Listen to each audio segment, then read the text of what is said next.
Olá, boa noite. A cidade de Maputo acordou calma esta sexta-feira, após rumores de manifestações devido aos problemas com a dívida pública. Algumas escolas fecharam, os transportes funcionaram meio gás e instituições públicas abriram tarde. A polícia destacou equipas para os principais pontos da cidade, com o objetivo de travar eventuais distúrbios. Avenidas e ruas calmas. Foi assim que Maputo acordou esta sexta-feira, após mensagens nas redes sociais que convocavam para manifestações contra os problemas com a dívida pública. Logo pela manhã, era visível a presença da polícia fortemente armada nos principais centros de concentração da população. Estas imagens amadoras, por exemplo, mostram o momento que 12 caminhões-tanque circulavam por uma das principais avenidas da capital.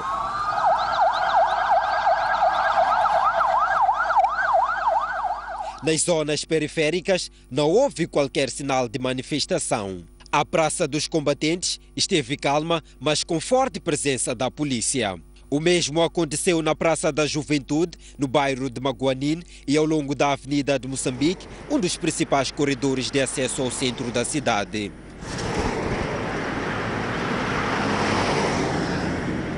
Os munícipes saíam de casa de forma tímida, mas deparavam-se com paragens vazias e carência de transporte público. Gostaria de trabalhar, cheguei há muito tempo aqui, mas não é possível, porque eu trabalho na Matola.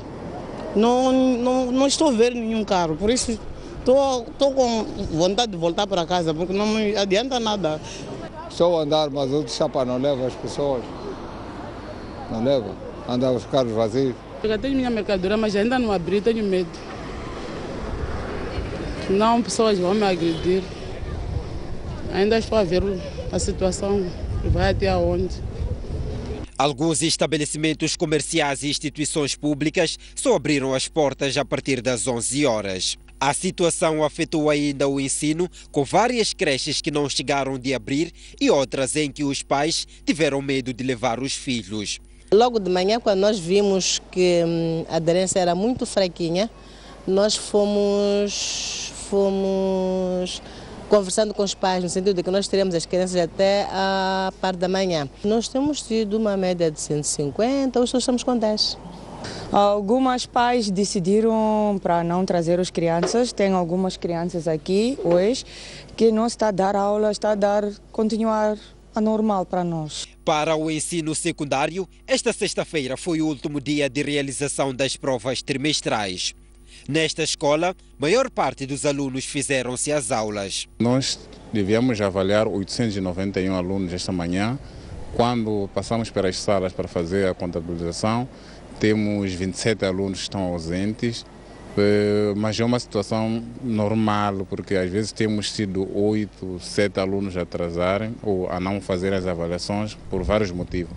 Mas para o dia de hoje temos 27 alunos que não estão na sala. Os rumores de manifestações começaram a ser espalhados há 2 semanas pelas redes sociais, como o WhatsApp e Facebook.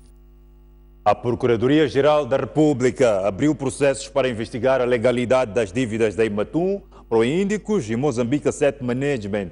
De acordo com um comunicado enviado esta tarde à nossa redação, está em curso a recolha e análise de elementos para a tomada de medidas apropriadas nos termos da lei. Esta é uma informação ainda a desenvolver nos próximos blocos informativos da STV e STV Notícias. 2 tentativas de distúrbios foram abortadas pela polícia na cidade de Maputo. A PRM convocou uma conferência de imprensa para informar que vai continuar no terreno para garantir a tranquilidade pública e o exercício normal das atividades. A situação afigura-se como calma e controlada. Há aqui destacar 2 incidentes. O primeiro aconteceu no bairro de Maguanine B, em que 2 jovens foram surpreendidos tanto a colocarem barricadas na via pública. Essas barricadas, a intenção era impedir a livre circulação de pessoas e bens. Imediatamente estes jovens foram detidos e conduzidos à subunidade policial. E neste momento estão a ser ouvidos pela Polícia de Investigação Criminal para a devida responsabilização. O segundo aspecto, também registrado na cidade de Maputo,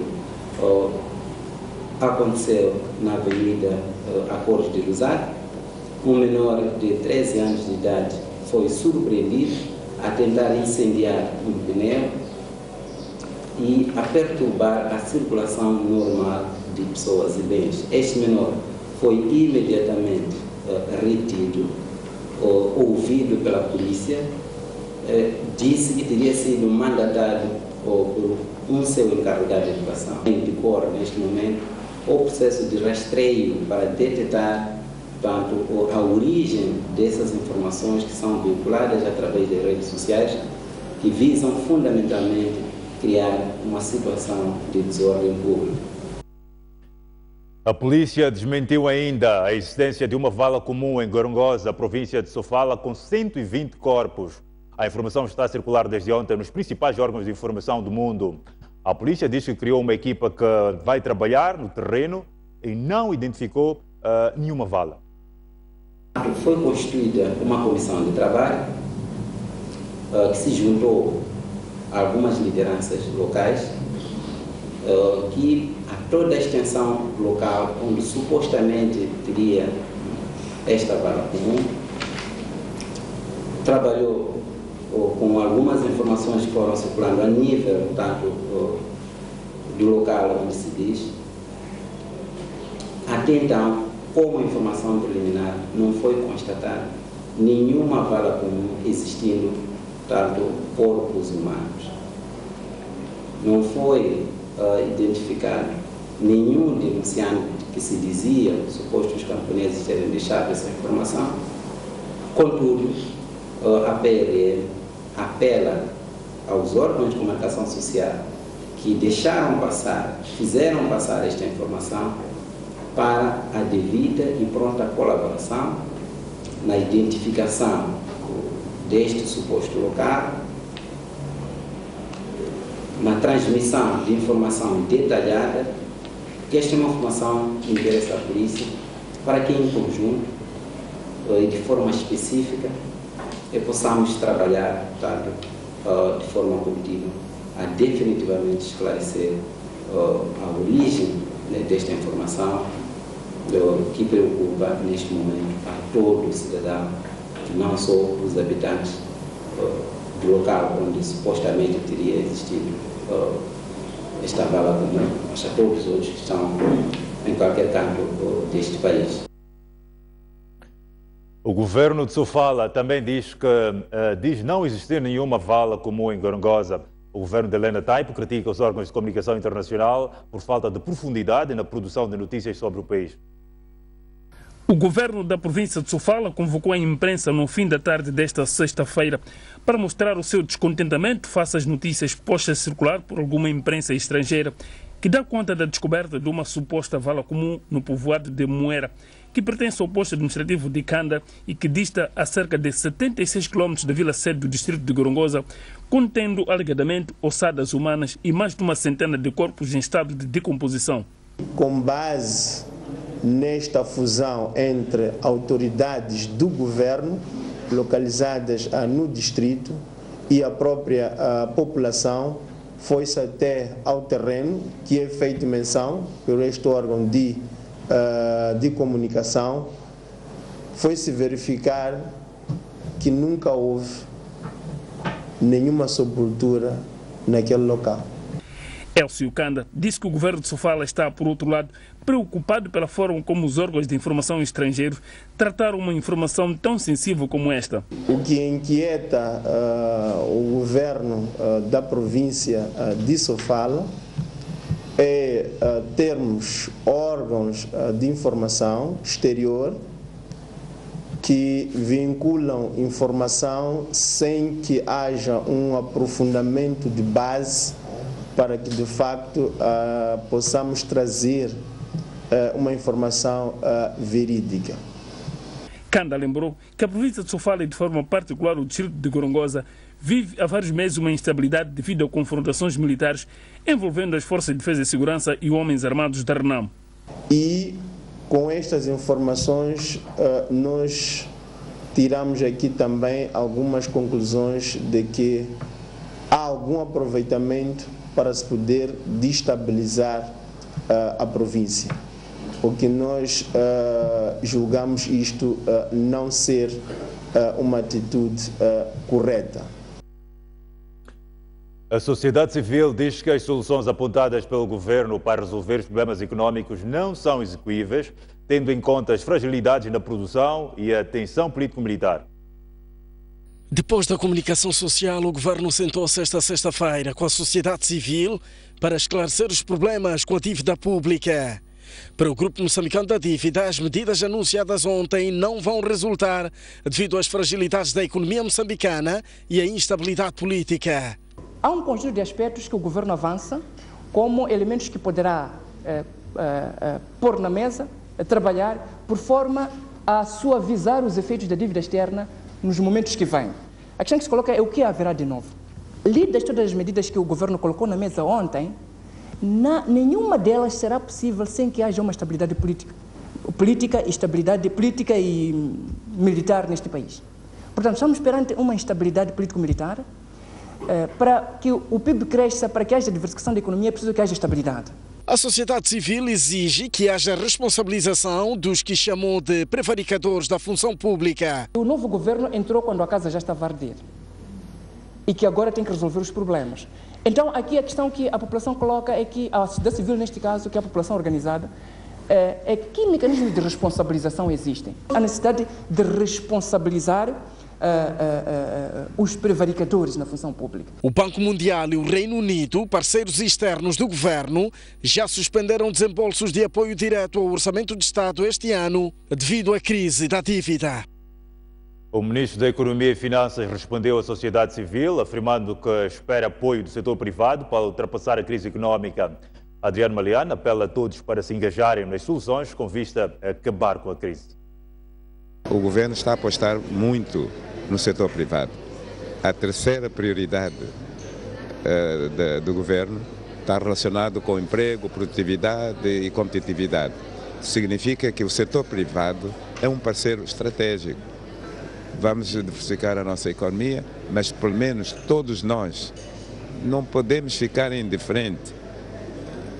Quando alguém morre, não interessa de onde veio a bala, é para condenar isso, porque isto, para além de pôr o país numa situação difícil, não permite o crescimento, não permite a mobilidade, nem permite mobilizar os recursos internos, porque as empresas não estão a produzir. Em relação à tensão político-militar que tem um impacto negativo à produtividade do país, o governante diz que a Renamo está a ser relutante em impor precondições e reafirma a abertura do governo para o diálogo. O mais importante é, imediatamente, sem muitos rodeios, ir-se para a mesa. A comissão já foi para facilitar na parte do governo. As condições estão criadas para haver o diálogo. Então é isso que tem que ser feito. Esta quinta-feira, o governo assumiu perante a comunicação social 3 dívidas não reveladas durante a sua contração, que totalizam cerca de 1,4 bilhão de dólares. O economista Tomás Timbana critica o relatório do primeiro-ministro sobre a questão da dívida pública. Há um aspecto que a mim me parece omisso nesta comunicação que é extremamente importante. Não reconheceu, não conseguir ver um reconhecimento claro de que aquilo foi uma ilegalidade. Não existe isso neste comunicado. Isto é um déficit extremamente grave, porque o problema fundamental não é só que foram contraídas estas dívidas, é que essas dívidas foram contraídas de uma maneira ilegal. Vamos continuar a ter um Estado absolutamente falido.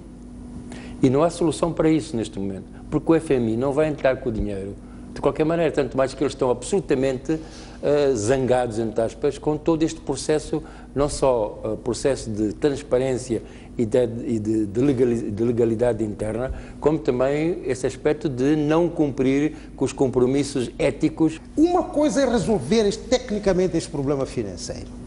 E outra coisa é, paralelamente a isso é extremamente importante, rever o plano económico e social que vai responder às necessidades de impulsionar, porque isto vai precisar de crescimento. Vai precisar, numa situação destas, em que a dívida vai para cima e tu estás a desacelerar a economia, estás a caminhar para a insustentabilidade. Quer dizer, são as duas grandes variáveis. Se tu estiveres a acelerar o crescimento econômico, não é? O teu rácio da dívida, não é? Sobre o produto vai diminuir, mas se tu estiveres a desacelerar, vai aumentar. Vai haver desemprego, com certeza, e já começou a haver desemprego em todos os setores da atividade económica, começou a haver desemprego, e, portanto, face a estas realidades, quer dizer, vamos ter realmente um apertar de cintos muito, muito violento. O chefe de Estado, pelo menos das proíndicos, devia estar a saber que são, não é? Estavam ligados com a defesa e, portanto, ele devia saber que foram criadas empresas que contraíram as dívidas e não sei o quê. Ministério do Interior. Ministério do Interior, então o Ministro do Interior não senta no Conselho de Ministros todos os dias. Alguns ministros que estão ali no... Então, o Ministério do Interior também foi pedir, assim, empréstimos à revelia de todos, ninguém sabia, ninguém deste governo sabia que o Ministério do Interior havia construído. E a diretora do Tesouro, que é vice-ministra agora? Também não soube nada, quer dizer... Então, foram totalmente secretas, o governo foi completamente traído. Então, mais uma razão para levar isso para a barra dos tribunais. Este tipo de discurso não fala sequer das empresas públicas, que é um dos grandes cancros desta economia, são as nossas empresas públicas, deficitárias, incompetentes, ineficientes, mau serviço, corrupção, ninguém fala disso. Então, existe alguma possível reestruturação da economia moçambicana neste momento, sem abordar como um dos pontos centrais a questão da reforma do setor público empresarial? Não é possível. Na sequência, a informação segundo a qual o economista Roberto Tebana, e não Tomás Tebana, como erradamente disse, critica a comunicação do governo sobre a dívida por não ter apontado ilegalidade. Já o economista João Mosca diz que o desemprego vai aumentar e propõe reformas no setor público. Ambos falavam no programa País Econômico de ontem. Vamos sim prosseguir com a informação do Jornal da Noite. A Renamo disse que não faz sentido a afirmação do governo segundo a qual algumas dívidas não foram comunicadas ao Parlamento porque envolviam questões sensíveis de segurança. A reação do maior partido surge um dia depois do governo explicar os contornos do endividamento público.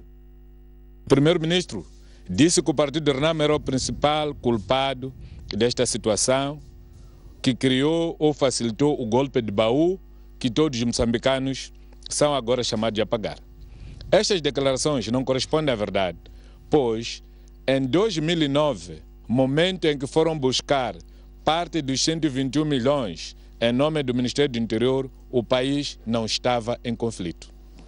Segundo, não é visível a aplicação dos 221 milhões de dólares americanos no Ministério do Interior a favor das principais unidades da polícia, nomeadamente a Polícia de Proteção, a Polícia de Investigação Criminal, a Unidade de Proteção de Altas Individualidades, Guarda Fronteira, entre outras. A decisão do governo de assumir estas dívidas, sem articular com a Assembleia da República, foi uma demonstração clara da prepotência pela parte do Executivo sobre o Poder Legislativo, o que não só viola o princípio do respeito, interdependência, confiança entre instituições, assim como atropela frontalmente a Constituição da República e a lei orçamental em vigor na República de Moçambique.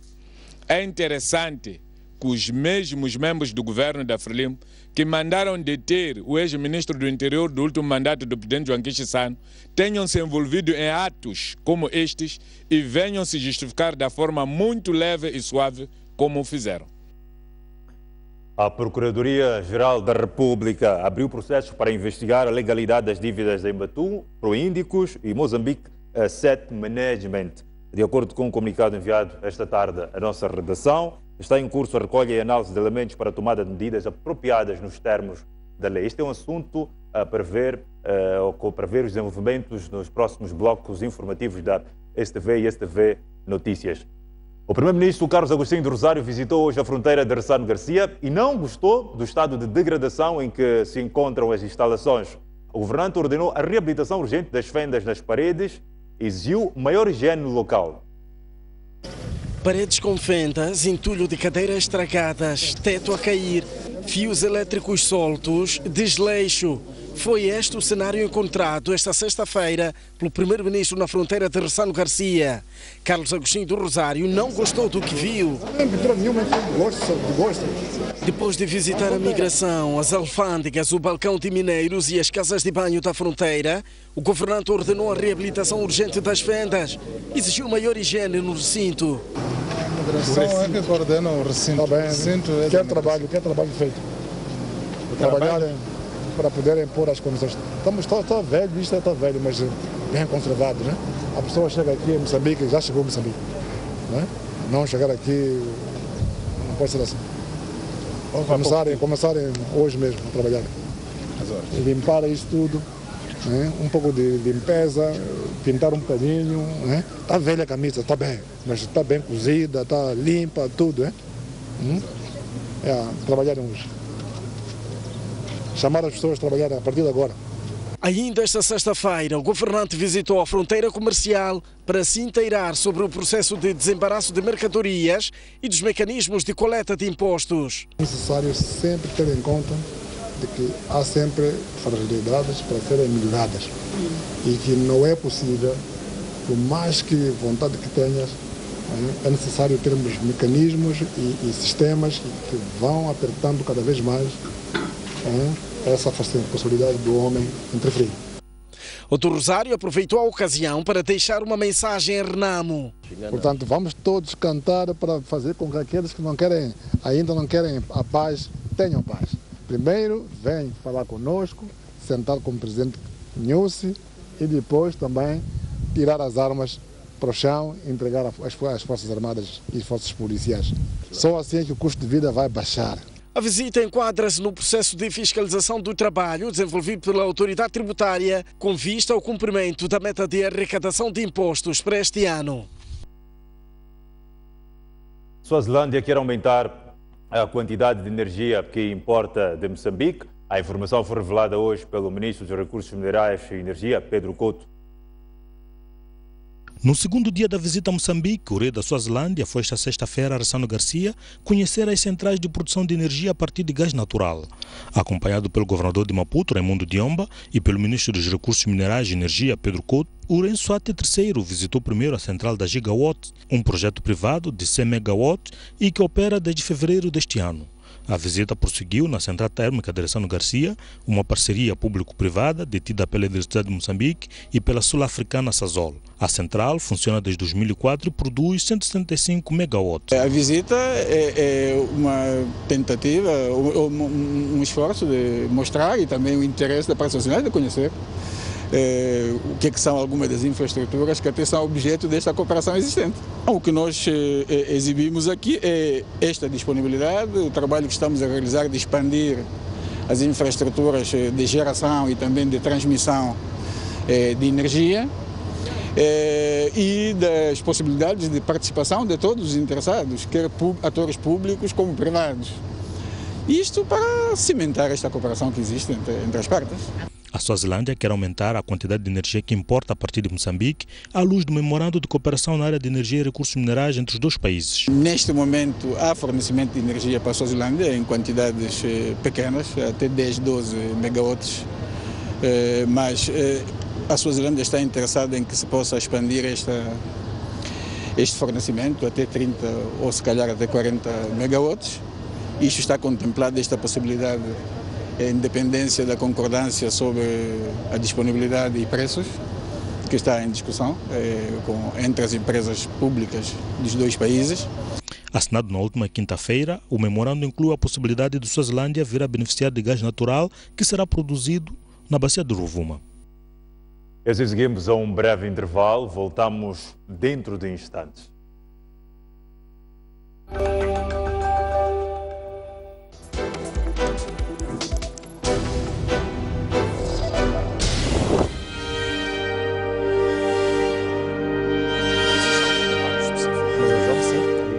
Um país faz-se de confrontos de ideias. Nós somos a ajuda do governo agora.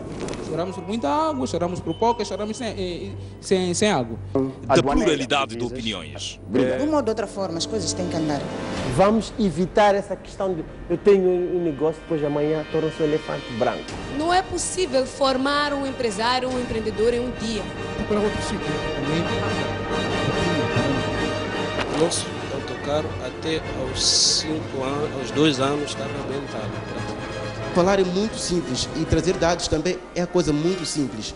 Mas vamos à prática, não é o que se verifica o que está a dizer. Há muitos jovens que começam e têm vontade de continuar, mas não vão a lugar nenhum. O debate da nação é desta diversidade de pensamentos que é Moçambique. Essa diversidade. Empreender não são pequenos negócios de barraco, qualquer coisa. Nós estamos a destruir.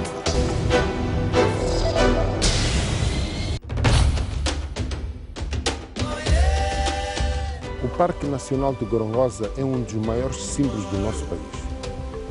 Pelo valor da sua biodiversidade, também pelo papel que desempenha no apoio às comunidades que ali vivem. O sucesso da manutenção e da conservação da biodiversidade, o apoio às comunidades que ali vivem, só é possível com a contribuição de cada um de nós. É fundamental que cada um dos moçambicanos perceba o enorme valor que este parque representa para o posicionamento de Moçambique a nível nacional, regional e mundial. O Grupo Soico não poderia ficar alheio a esta iniciativa. O Parque Nacional de Gorongosa é uma bandeira de Moçambique, é uma bandeira de orgulho e de estima de todos os moçambicanos. É fundamental que o nosso apoio seja impactante na projeção deste símbolo a nível nacional e internacional. Esperamos que os nossos meios de comunicação social desempenhem um papel fundamental na promoção desta bandeira de Moçambique.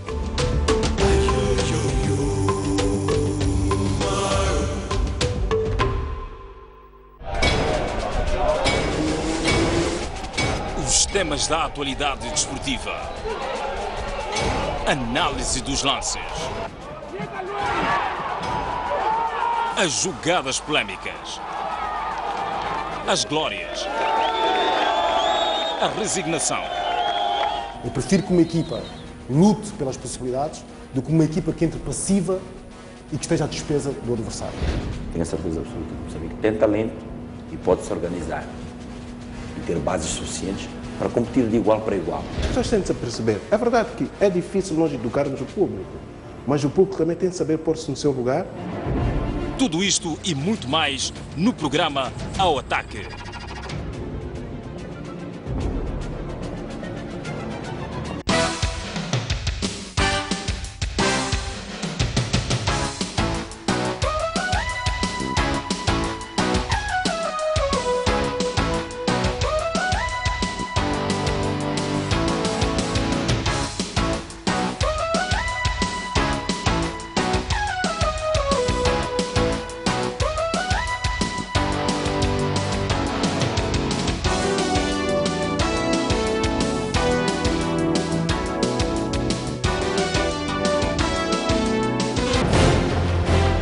Um país sem ídolos é um país sem referências.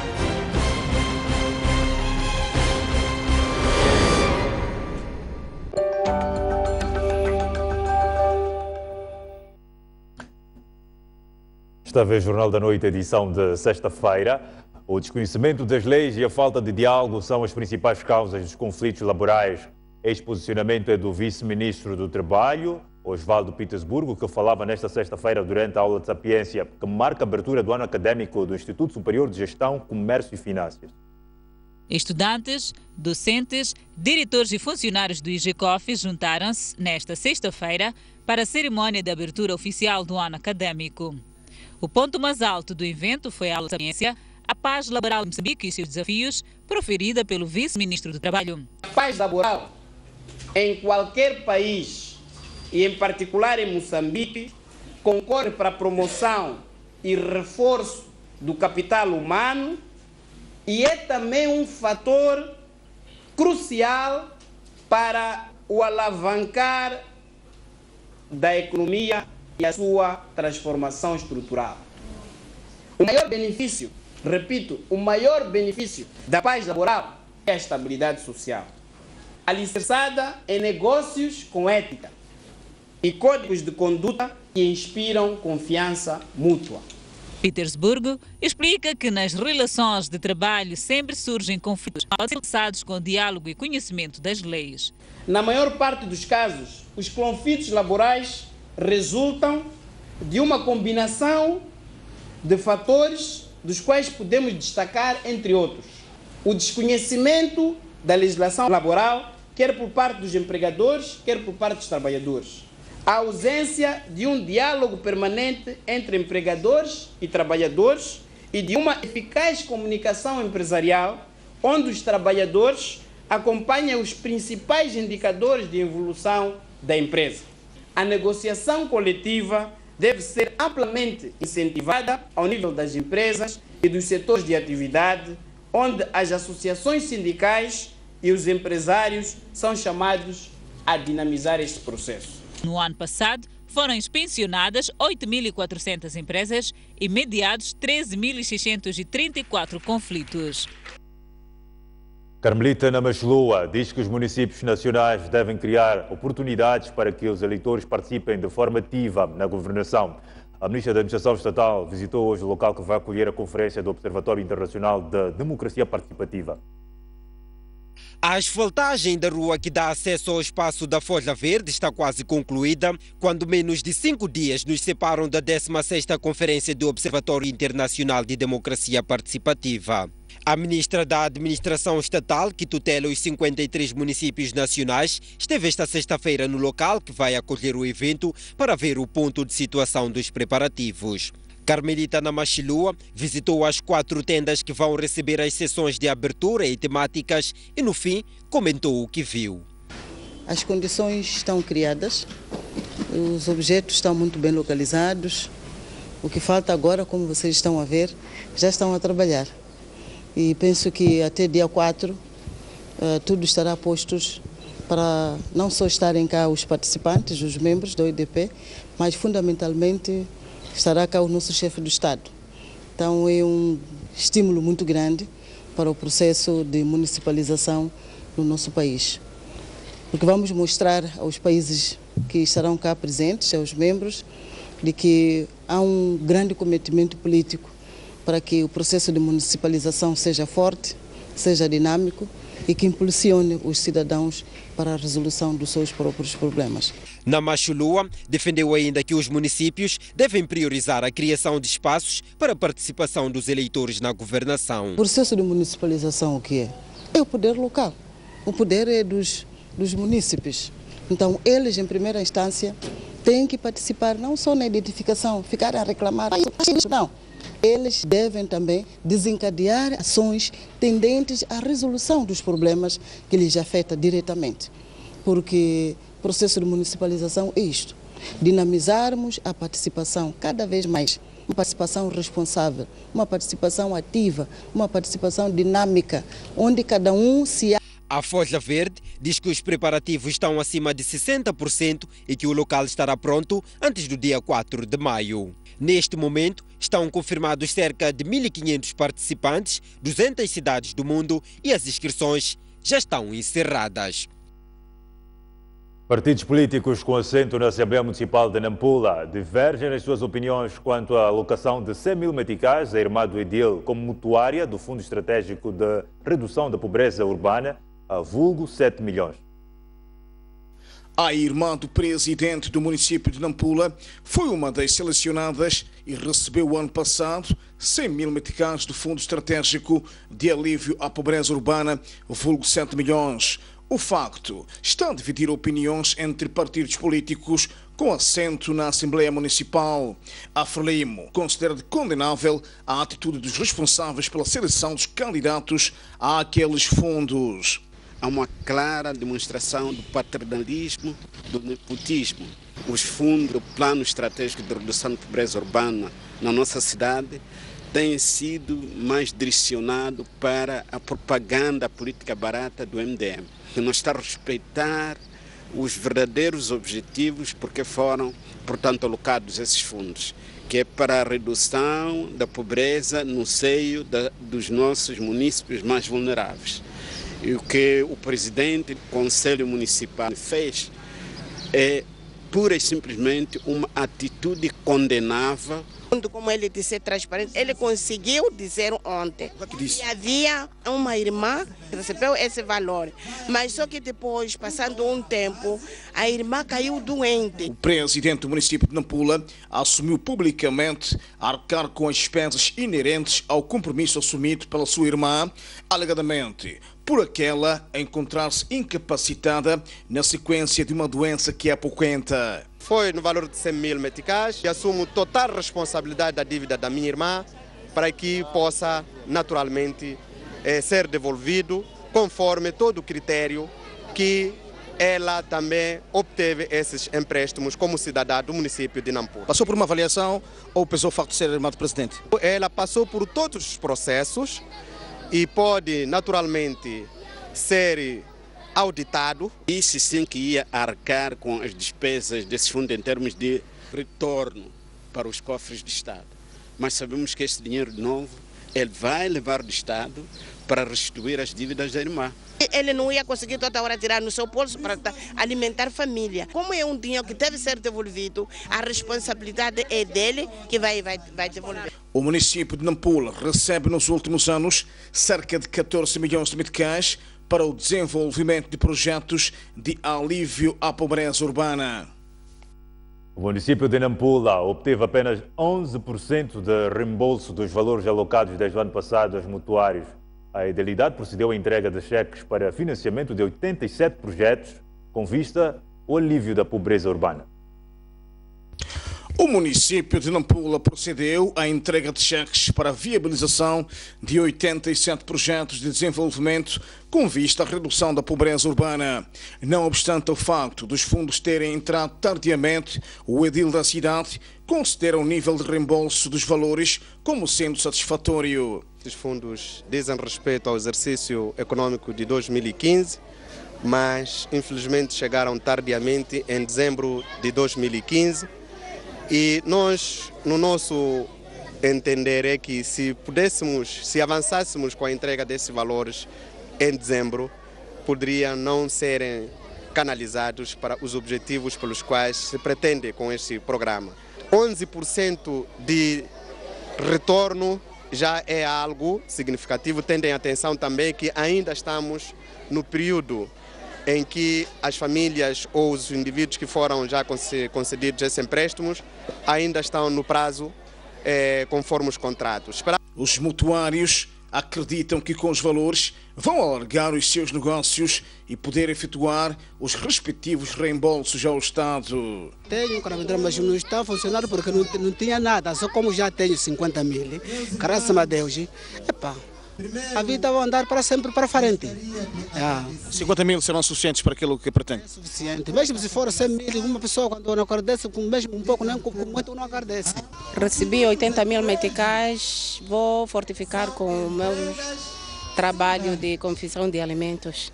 Conseguir realizar o meu sonho dos meus projetos que eu tracei na minha agenda. Todo mundo que recebeu o valor, que trabalhem bem para conseguir arrecadar o valor, para conseguir reembolsar o dinheiro. 50, vou criar salão, cabeleireiro e barbearia.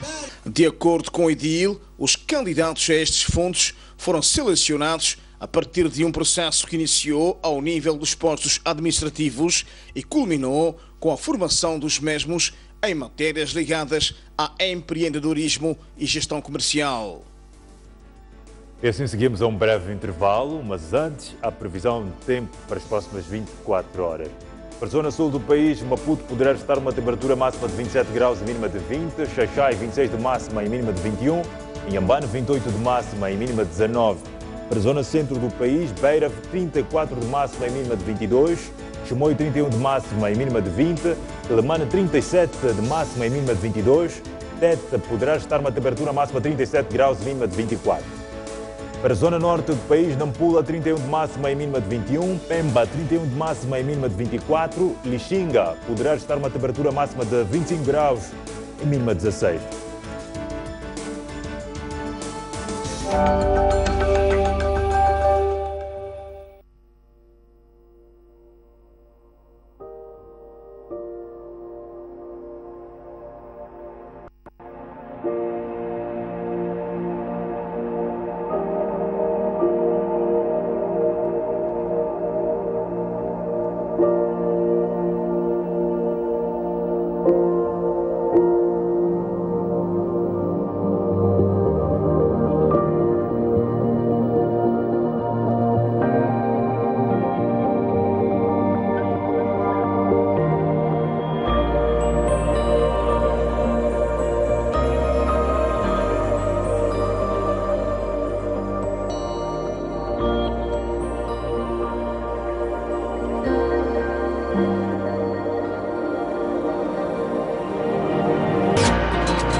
De volta para a terceira e última parte do jornal.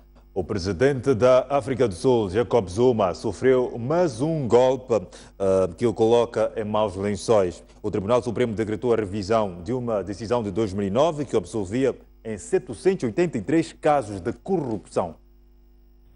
Os sarilhos de Zuma aumentaram nos últimos tempos quando o Tribunal Constitucional ordenou que devolvesse parte do dinheiro do Estado que usou na renovação da casa pessoal.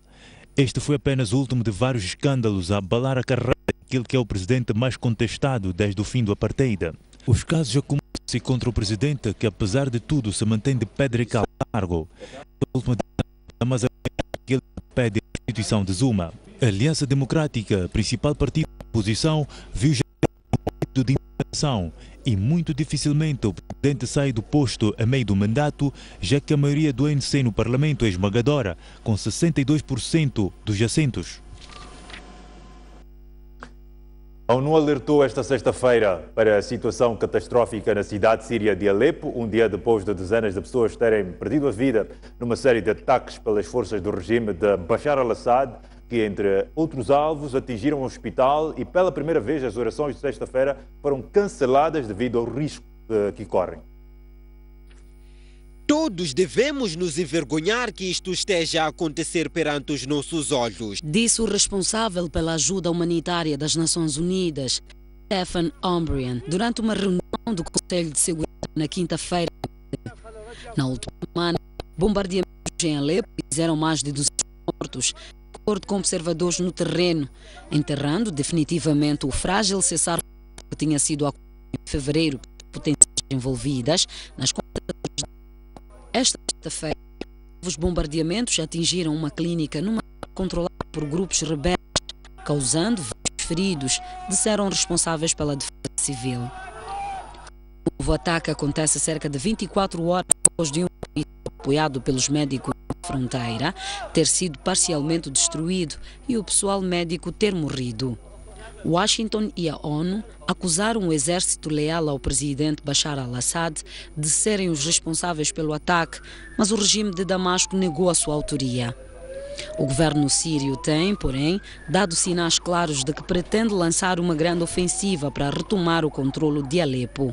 Esta sexta-feira, Estados Unidos e Rússia acordaram em ampliar um regime de silêncio em Damasco e Latakia. Segundo uma fonte diplomática do Kremlin, citada pela agência russa RIA Novosti. As tréguas vão começar à meia-noite de domingo e vão durar 24 horas na capital e 72 horas em Latakia. Zeca Craveirinha, filho do poeta José Craveirinha, inaugurou ontem no Museu Nacional de Arte a exposição de artes plásticas intitulada Mordaçado e Surdo. A coletânea de 70 peças revela as angústias, frustrações e desejos do artista plástico ao longo dos 41 anos que ficou sem expor. Foi uma cerimónia bastante concorrida. Os filhos da Mafalala não podiam perder esta oportunidade. Além deles, diferentes figuras do campo artístico e desportivo acorreram ao espaço para assistir à exposição, que acontece 41 anos depois de Zeca Craveirinha mostrar as suas obras ao público, pela primeira vez, numa exposição individual. Olhando para ele, é impossível não nos vir a imagem de José Craveirinha, o poeta amor. A semelhança não está apenas na aparência. Quem vê as suas obras, embora sejam pinturas e desenhos, os traços de Craveirinha, enquanto contador de histórias do subúrbio, são bem patentes.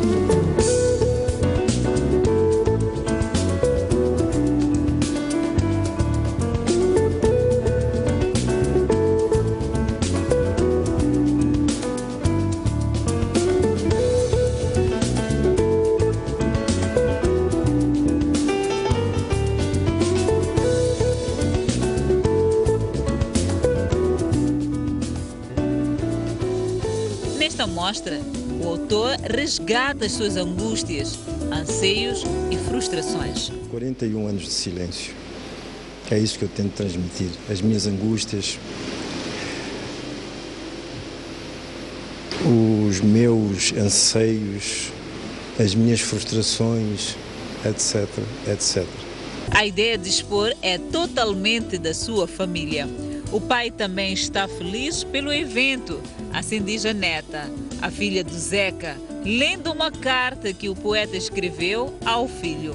Uma coisa que precisas de descobrir em ti é o teu próprio valor. Valor de homem como artista. descobrir que és um artista e sê-lo, não ocasionalmente, mas permanentemente. Assumir grandeza para poder ter defeitos. Uma pessoa vulgar não tem o direito de ter defeitos. A partir de uma personalidade invulgar, já não há defeitos, mas sim excentricidades. A mostra decorre até o próximo dia 29 de maio.